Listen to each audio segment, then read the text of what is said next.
Hello and welcome to another episode of Control Alt Access. You know the deal at this point. We talk about video game accessibility.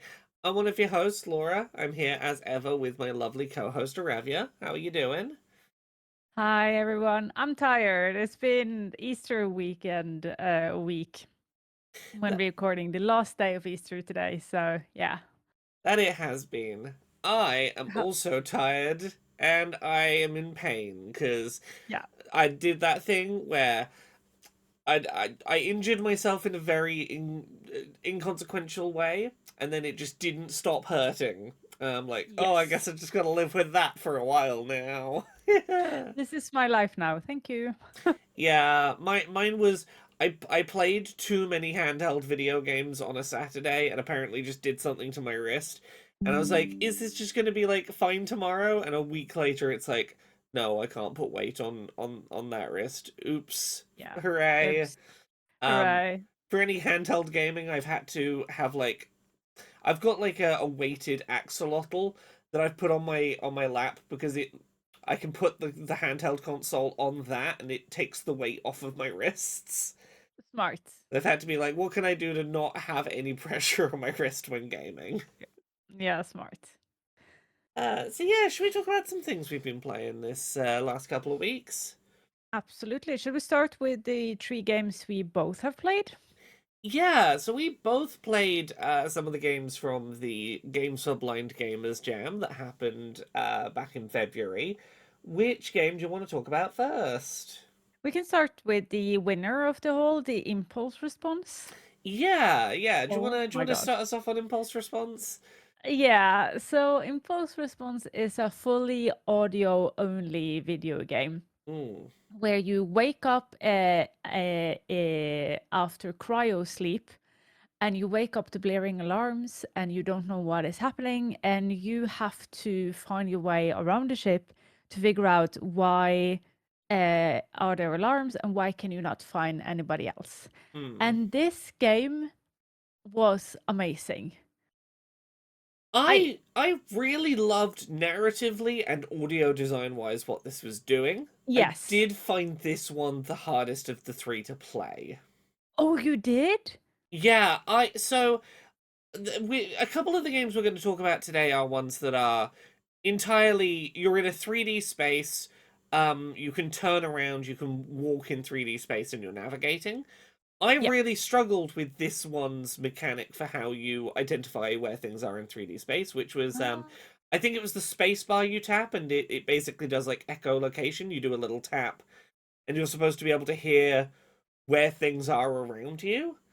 Um, I really struggled to, and maybe this is something with practice I would get better at. And I imagine that if you are someone Yeah. who has zero vision and is already using a cane, you probably have a little more familiarity with than me. I really struggled to identify what direction things were in. I really enjoyed the game when I was engaging with the narrative, but I really struggled to find my way around.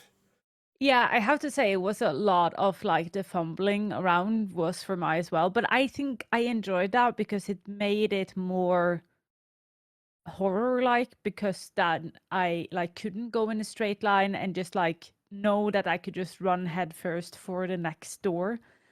I just Hmm. really enjoyed the soundscape of this game. Everything made me, even though I couldn't see anything, I felt like I lived in this Oh spaceship yeah, and they I did a felt fantastic so surrounded. job of setting that scene. And I think once I got further in and got like I think the problem was once I got out of that first room. Was once I got a bit further in, there was more atmospheric sounds that I could use for cues as to where I was. But that first room where it was like I was trying to find the door and the switch to get out and the computer, that was where my struggles were with it. Yeah, yeah, I can see that. I actually struggled a bit like in the start because I didn't understand how you use the mouse and how Mm. you like use the mouse to actually that could turn you left or right. So Mm. I just like walked, and I think for like the first 30 minutes, I just walked around with my head facing like one way, not understanding why. I kept just like getting to the same things all every time. So yeah, I struggled a bit with it. And I also think I struggled due to the fact that I have never played a game like this before. The voiceover, the voice Mm. acting was brilliant. I really, really hope I saw that they are thinking about putting this on Steam. So they're Mm. working on doing that. And I am hoping for doing that. I also, so these are games for the Games for Blind Game Mm. Jam. And which you will see me talk about a bit more is that also have made it so that some of the games do have bugs that you Yes. just cannot get away from, which takes a bit away from it as well. Luckily, this game was the only game I did not have any bugs at all, which also made the progress a lot more smooth and a lot Okay. easier for me to understand how to use it and how to do it. But absolutely, if you want to test out a horror game where Mm. audio is the only thing you can do, I highly recommend people checking this game out because I had a wonderful time with it. I wish it was like 8 Yeah. hours. There is something really promising in here, even if, like, I recognize I was having a hard time playing it. I wanted to be getting further into it because I was very intrigued by what they were doing. Um, Yeah. the next one on the list, and this is one that I think I had an easier time with the navigation element of, even if I was less invested in the narrative element of what they were doing, was Valencia Tales, Strings and Stone. Yeah. Um, so this is a sort of Zelda-style adventure game where you have this item called the Divining Rod, where basically at any time, whatever you're pointing at in 3D space, you can press this button and it will tell you what you're pointing at. Yeah. And it will communicate that way. Um, one thing I would recommend if any of the developers of this game jam demo are listening, I think that their introduction needs reworking. Um, Yeah, it was a bit long. it is a bit long, and I think it could have been really trimmed down. It takes a very long time to get into the game, but once the game itself starts, I really enjoyed it. Yeah, here is the thing with that game is that I wanted to really, really enjoy it, but I had a lot of bugs. So the problem was that the divining rod didn't work properly for me in this game. Again, Ah, this is a game jammed game, so yeah, like that makes sense. But since everything took so long to like start, and this is an in-browser game, I yeah, didn't have it in me to restart everything. yeah. But it was sadly for me, it was that if I moved, I could go forward and like my character was standing still and I turned around. All of a sudden, the character just jumped to the next thing without me even touching anything. So it was Oh, really hard for me to navigate. And I am hoping that we see more of this kind of thing so I can try it again. Because as you say, I think it has for me, I wanted to get more longer into the story and to actually mm. get more to the fighting and stuff because I couldn't even get I struggled to even get out from things. And then when that happened, I was just okay, yeah, It this sounds like you were having the experience that I was kind of having with the first one, where I was like, yes. I wanted to see more of it. I was invested in it. I struggled a little with the navigation mechanics. Yeah. And it was I played it with a controller, and I think if I were to replay it, I would actually do it with the keyboard, even though they Hmm. recommended a controller, because something with the controller did not work.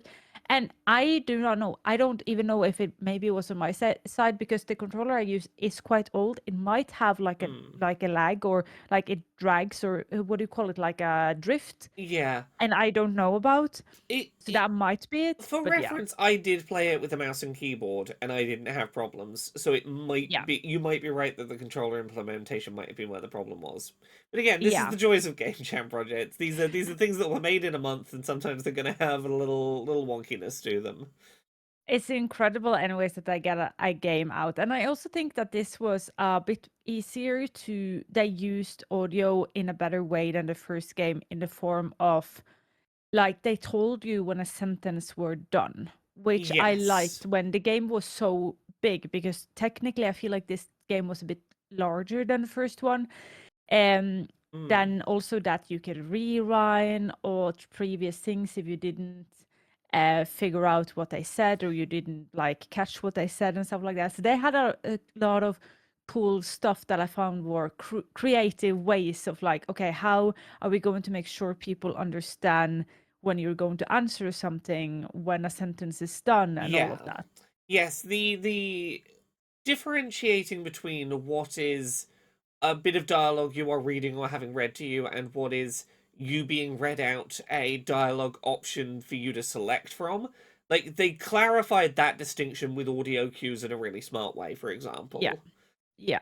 And then do you want to talk about the Omega Reach? Yeah, so the Omega Ridge was that was a game again, sadly, that I had a bit bugs with, so I didn't get to be completely into it. But you are a conservatorist, is that what we call it? Yeah, Where yeah, you, like yeah, an observatory. yeah, where you have an observatory and you use your Omega hand to reach out through time and space to Mm. look at and like research galaxy, stars, moons, and so on and so on.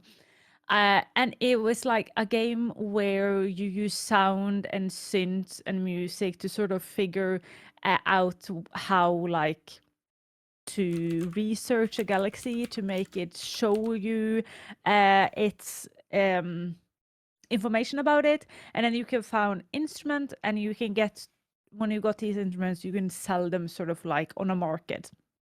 So you get a Hmm. collection and then you can sell this on the market. And it was a really nice game. Sadly, it ended up for me with having the again a bug where I could just push a button and then it got automatically researched everything. So it went from starting where I actually had to do the little tricky things where you sort of have to take one of the joysticks or the mouse and then drag out or in to find like the spot where Mm. you will reach something. But in the end, I could just push a button and everything got researched at once. So that is Ah. that. But again, a month. These developers Hmm. does more than a lot of like AAA games does for like 5 years. So creds Yeah. to them. What I'll say for this one is this is by a developer called Shift Back Tick, who we've talked about some of their games before. They Yeah, are the person behind, say, Periphery Synthetic, which was one of the games yeah, from the AA Showcase a couple of years ago.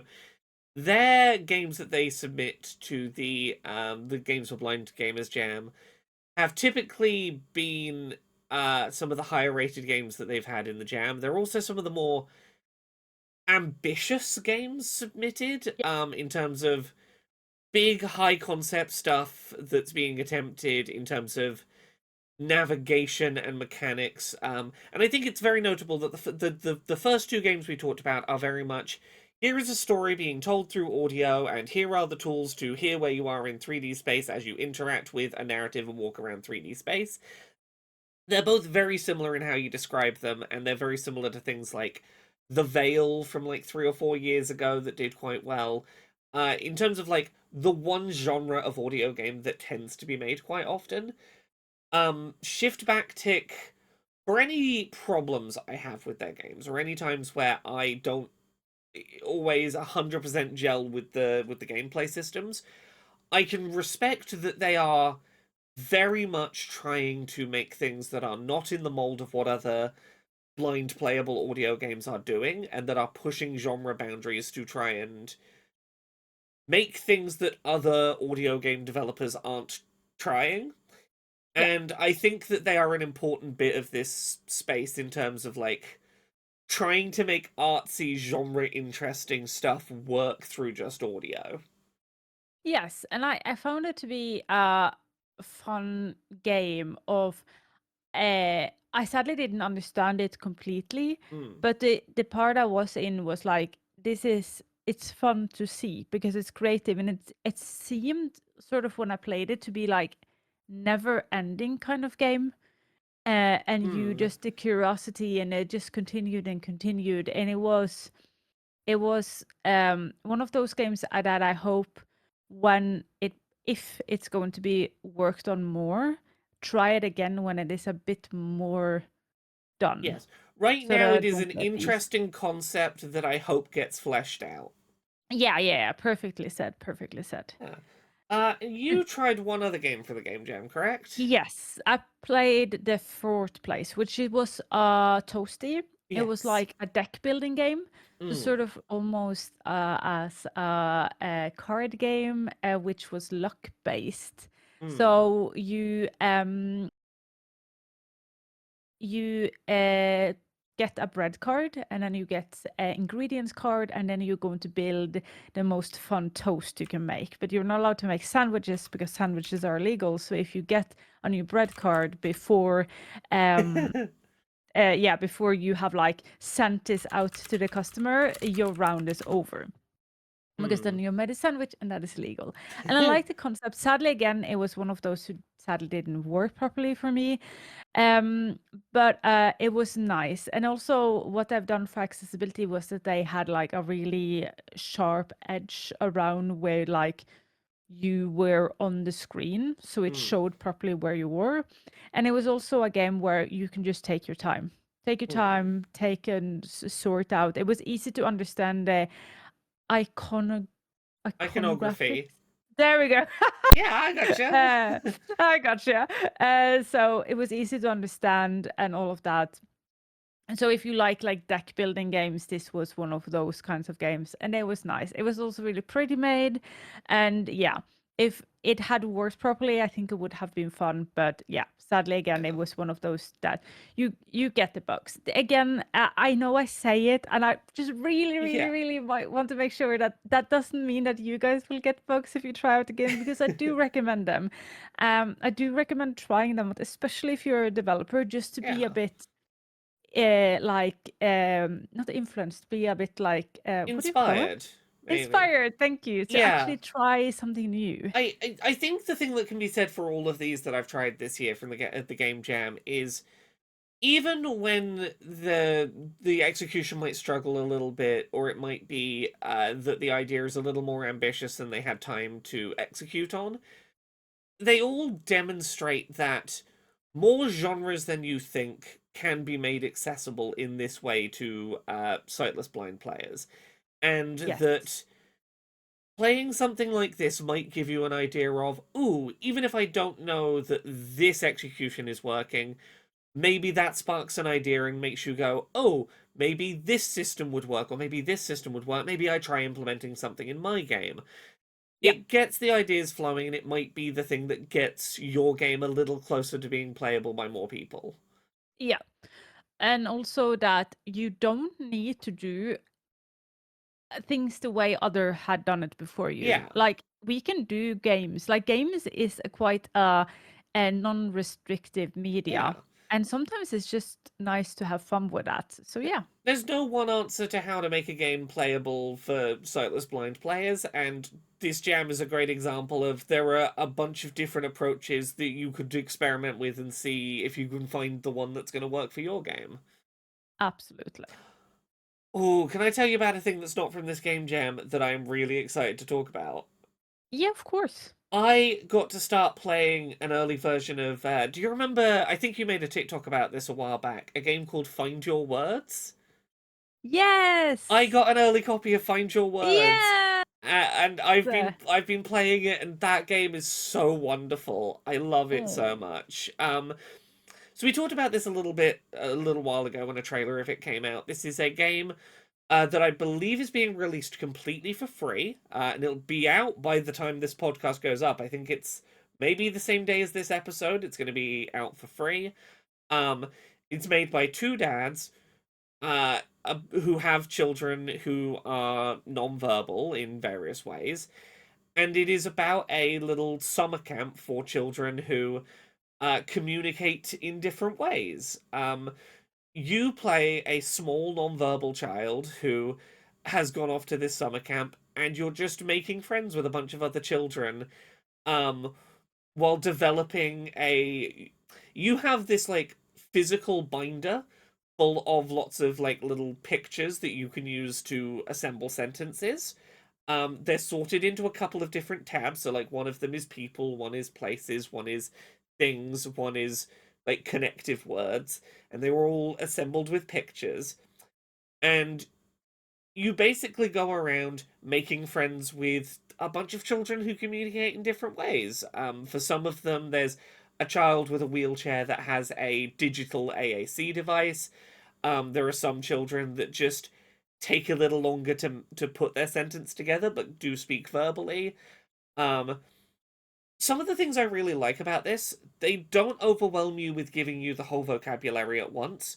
You can find words either by interacting with people and learning words that way, or by finding them in the world where they're relevant. Um, and you're never expected to make a sentence out of more than two images. Um, and the game is very good at explaining, like, don't worry about grammar and syntax. It's like, if you want to know someone's name, name who will get you the same result.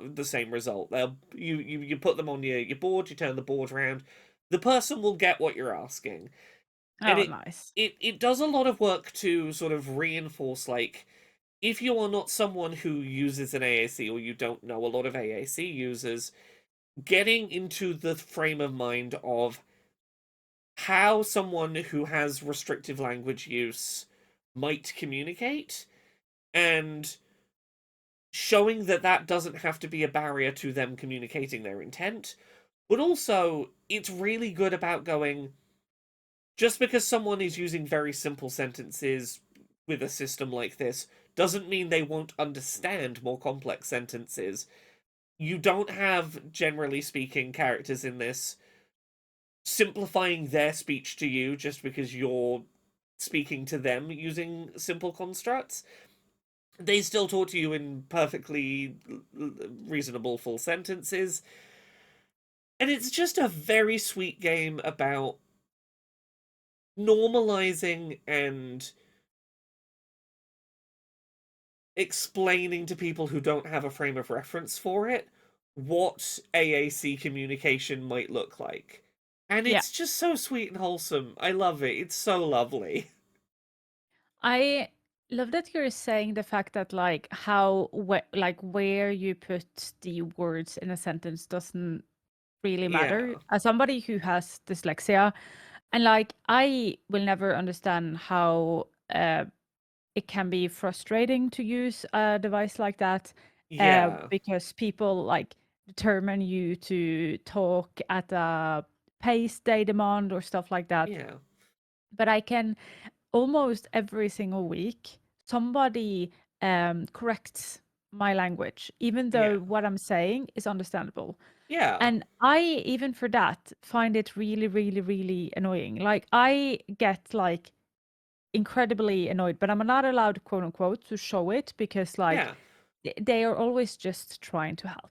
And I I can oh, sorry, yeah. absolutely like love the fact that they are showcasing these, that like Mm. as long as you make yourself understood Yeah. and you're not saying anything wrong or offensive and stuff, do we actually have to correct people? Yeah. Which is also again back to why I loved learning Chinese, because in Mm. Chinese is often the easiest way to get to the what you're trying in context to say is what is accepted. So if you say something that is meant to be understood for the receiving person, it's just Yeah. like, oh yeah, no, that's correct. Where you put the verb and the substance and the noun in a sentence, don't care, as long as Yeah. it makes sense. I hope you Yeah. don't mind me talking about this. When I subtitle Control Alt Access, I don't change the order of your words at all. Or there are times where you'll say a sentence where it's like, I could rewrite that in a way that in English grammar would probably make more sense or Yeah. be more traditionally read. I don't do that because the way that you say things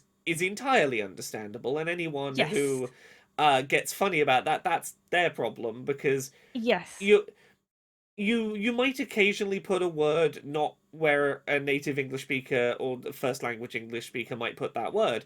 It doesn't make your sentence any less understandable. Yes, and that's the thing, like, because like I talk, make all my content in a secondary language, Yeah, which my brain doesn't even think in. So I need to live translate everything I say, and then of course things will be different because yeah, I speak a whole different language, yeah, and also but also in Norwegian people correct me on things, and it's just like, do you actually have to correct me here? Do yeah, we actually have to do this? Because as long as, again, as long as you don't as long as you make sense, because sometimes Yeah. we say things that doesn't make sense, Huh, or and you those did. times I'll let you know, but Yes, yes. Or as long as yeah, you like said something wrong, like yeah, of course people, or say something that is but bad, because like sometimes you just yeah, like, oh, is this actually not something we should but say in this language? yeah, Okay. I'm a big believer if what you're saying gets understood by the listener, then you've said it fine. Yes. Um, The sort of like snobbery, especially around our generation, because we were the generation who, at least here in Norway, or at least where I was online in the early times of online, like being something they called a grammar Nazi was like something people enjoyed. Literally, yeah, whatever you said, people would correct you. So to the degree that I never talked English online for like the first 5 years. I did anything online because I was so afraid of being corrected by these people that all they did was to correct your speech, what you've written, and everything else. yeah, So I am glad, like, and I am a grown woman, 33-year-old, sitting here having a crime against people doing this to me. And then we have a game that now can teach kids that people communicate in different ways. And that is okay. And I mm, absolutely love that. yeah. Last thing I'll say on that game, and it's something you mentioned very, very quickly in passing that I want to highlight, which is none of the characters in this game rush the main character to communicate. They will be as patient as needed while you find the words that you need to get that sentence out. I really like that. Um, don't go into this expecting a game that's going to be particularly complicated or challenging for most of the kind of people watching this, but it is a really lovely experience that is just a wholesome friendship and community builder with a focus on AAC communication and Yeah, non-verbal forms of communication, and I think it's a really lovely experience. Um, absolutely. there is a paid version of it, an optional supporter edition, which is $4.99 and includes the soundtrack and a digital booklet of printable activities such as a bird watching log journal and things. But the game itself will be free and is out. I've double checked the day. It'll be out the day before this goes live. So Yeah, I'm glad I've had a chance to play it in advance. It's so lovely. I'm glad. I'm Uh, really, really glad. what about you? Have you played anything you particularly want to talk about today? You know what? I've played one thing that I want to talk about, Hmm. which is Ghost of Yōtei. I finally played it. Ooh, yeah. Absolutely love it. Mm-hmm. Absolutely love It's it. so good. It is so good. The only thing is that I I got a bit like shocked when I started playing it because it is so good. Like Laura put up all the accessibility in this game on the screen right now. I'll send you the clip I have Oh, because I've like got clips, don't worry. yes, there is so many. But what I really have to just like hammer through because yes, all the love to this game. I'm having so much fun with it. Hmm. I will continue playing it. It was like it's now my new like I am chilling in the evening kind Yeah, of game. Absolutely love it. But yeah, this game does that cardinal sin that we need to stop doing. And that is not giving us access to settings before you start the game. yeah. It. And like Mm, I love that the fact that it gives you the access to some settings before you start the game, and it has subtitles, but they are so tiny when you start the game, and they do not have any backdrop when you start the game, yeah, background. And I am just like my vision is just like minus 1.75 or something. It's not even bad, but when I'm sitting in the sofa, I cannot read it. I don't know. yeah. This I. is ah. I don't know if the biggest problem I had with that game has been fixed at all since I played it. The biggest issue I had was with contrast. A lot of times in menus, text would be sort of grey on a grey background in a way that wasn't very easy to read. But also, when you were on the map, the little map cursor would be really hard to see against the background of the map. So often I was sort of fumbling around to point at things on the map. Those were problems I had at launch. I don't know if they persist as issues, but I can remember that the text being quite small, but I do remember But yeah, it is a gray on gray text, but I think it is a bit darker than just Okay. gray now. Might be. I'm not going to say Yeah. too surely. I am also wondering, have you played this game with like an access controller? A little bit, but not much. Because I was wondering, because this game is a lot of one of the things they try to use is that they use the PlayStation controller a lot. So you Yeah. have to like stroke the like the little pad in the middle of the Yeah. PlayStation controller, like So, different ways, and you have to yeah. like when you drawing like the calligraphy, you have to do Yeah. it on the thing. So How do they do it when you have the access controller So connected? I was playing ahead of the game's release. I had an early review copy, and at that time there was no alternative. You had to have a dual sense, and you had to touch the touchpad to do those sections. You don't have to. The bit where you're doing calligraphy, for example, you don't actually have to mimic the shapes they're doing. You can just sort of scribble your finger, and it does get through. But you couldn't do those with just an access controller. There was an update post release, I believe, that I think allowed you to opt out of doing that with the touchpad. I don't remember whether it was you could skip it or whether you could do it with a different input. I would have to double check. I believe you no longer need the touchpad as a mandatory input to get through those sections. That is good though. I do like that. I think it is because that was the one thing I was a bit like, this is hard for some people. Also, the fact that but that you could skip though. But like when you were trying to get up a fire, when you had the pause in the game, like when you had a camp, Hmm. you had to like lift the controller up and down and up and down. And a lot of people play with the controller just laying on the surface in front of them, not actually holding it. So that would also be a bit tricky. But in all, I absolutely loved it. It is possibility to pause the game whenever. I love the fact that I can hear it in Japanese, so I'm playing it in Hmm. Japanese with English subtitles, and it is just lovely a game, and it is such a. I cannot get over the fact that it just lets you do whatever you want. In the form of like, I love doing side quests, but the more side quests I do, the more information about the main quest I'm getting. Hmm. And I can decide where I want to go and what I want to do. And also the fact with the wind that is just guiding you slowly, no matter if you have activated the wind to show you where the next quest is, it just subtly shows, Yeah. sways you towards everything. It is just lovely. And I think these small things are just a show that you can have a beautiful game and you can have a game and the vision you want to have it and still have accessibility, because that is something I hear so many times, that people believe that accessibility means that I have to stop doing my vision, and it's just like, no, absolutely not. You can have the accessibility that undermines, or not undermines, but um It doesn't make your, undermine. yeah, doesn't undermine, there we go, doesn't undermine, it makes your vision stronger, it makes your Yeah. vision more um accessible for everyone. Yeah. And I absolutely really enjoyed it. And I can't wait to continue playing it. Oh, I'm so glad you're having a good time with it. Yes. I have played some other things this week, but Yep. I might leave them for this week. I think the ones Yep. I've talked about for now will do for this show. Do we want to talk about a couple of little bits of news and then wrap up? Yeah, absolutely. We Uh, do have a new caption that is out, yeah, which yeah. is called CaptionRush, Mm-hmm. which is live captioning for Discord voice chat while gaming.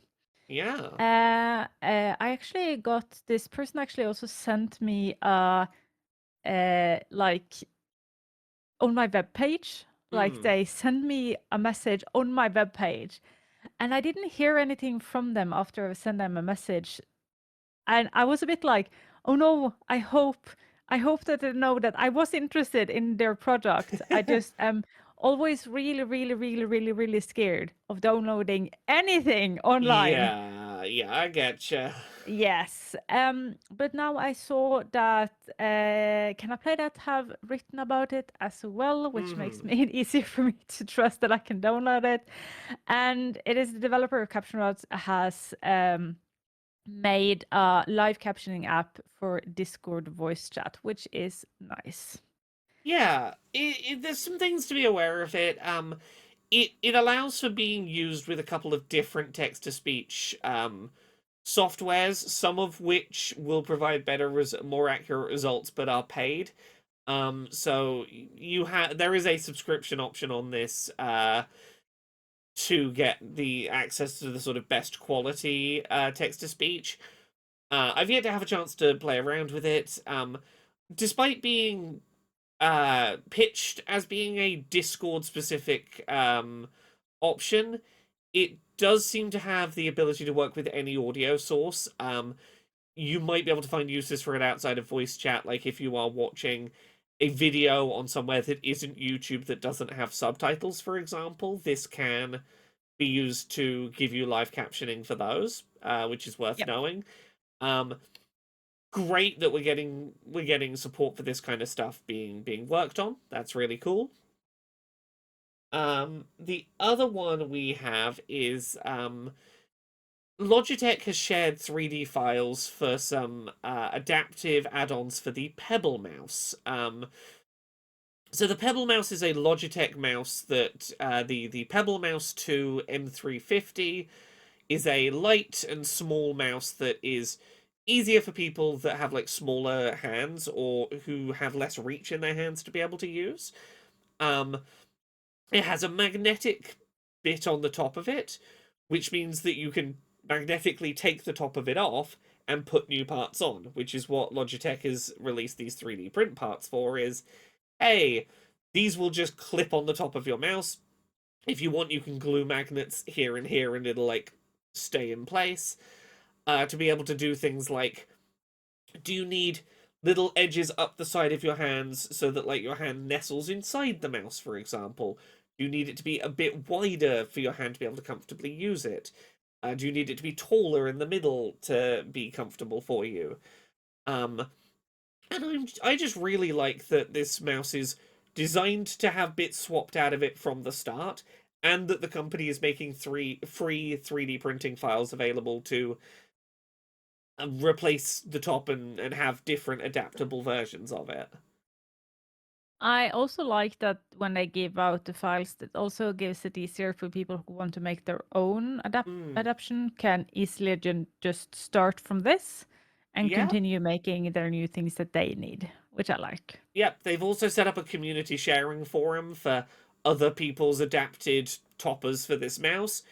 So that there's one easy place to find what other people have been working on in that space. So Yeah, that's really nice. There we go. Two and you bits can of get just it in nice, pink. and you can get it in pink. Two just nice bits of news this week. Yay. Yay. So it's a little short this week, but I think we're gonna wrap up here because we're both Yep. we both got stuff going on. We're recording this on a bank holiday still, so on a bank Yeah. holiday weekend. So Aravio, where can people find you on the internet if they want more of the stuff you're doing? They can find me everywhere under the name Arevia. I was recently in Can I Play That? A community like Yeah. highlight. So if anybody wants to go read that, feel free to do so. At the moment, still doing my short form content. That is what my energy is there for. And I'm doing a lot of fun things recently. So please come and check me out with TikTok or Instagram.